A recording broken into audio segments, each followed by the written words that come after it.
Hey, have you taken a look outside? It's not really winter. It's not really spring. It's like a confused teenager. So what do you do when it looks like this outside?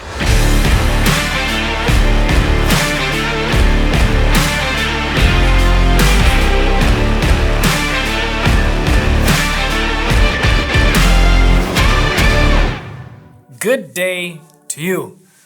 Because we like reading the comments that you guys give us, we read one of them and we thought it was a good idea for a video. So this one's gonna be about what do you really do when you're sort of in this weird in-between phase of seasons where it's not really winter outside, it's not really spring, nothing's blooming, but there's no snow on the ground, it's still kind of gloomy, but the light's getting a little bit better. How can we work with this?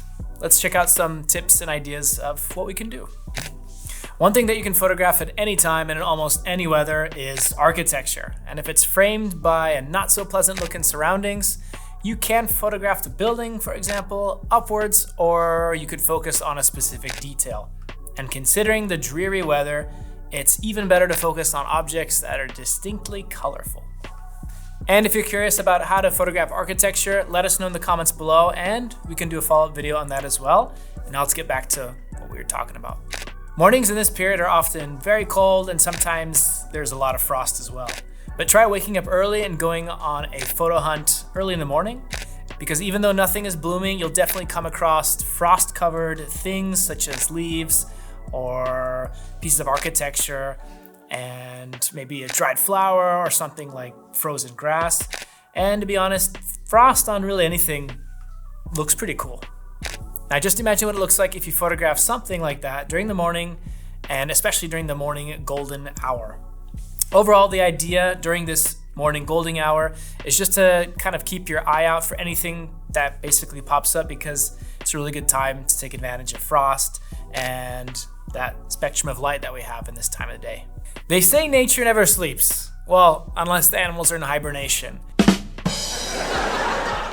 And actually, things like squirrels and birds can be jumping around.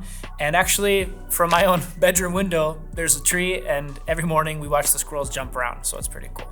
But apart from squirrels, you can also try to capture birds that haven't migrated to warmer climates. Personally, I love turning such photos into black and white using the sky so that the main subject, which in this case would be the birds, stand out a bit more and the blue sky doesn't really draw the viewer's attention too much. And hey, if you're interested in more things about black and white, check out this video we did or look in the description. You'll find a link there as well. Now, if it's after the rain, look for water droplets that have settled on the grass or leaves. And another thing that you can photograph in this kind of weather are different textures, such as tree bark, the texture of leaves, and so forth. And one last tip that we have for you to photograph during this kind of season, and something that I personally quite like, are something like photographing trails and paths, especially if someone is walking down one, but they can also look great on their own. I love adding a story to the photo, wondering where that trail might lead. And because the trail might go through a not so colorful landscape at this point in time, we can often convert the photo to black and white and take maximum advantage of the contrast and different layers there.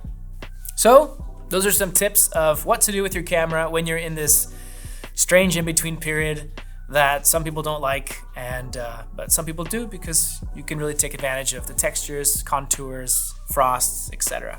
Hope you guys liked this video, gave you some tips of what to do, and give us a thumbs up. Don't forget the subscribe bell so you never miss a video. And as always, leave us some comments below because we might just do a video about it. Until next time, take care.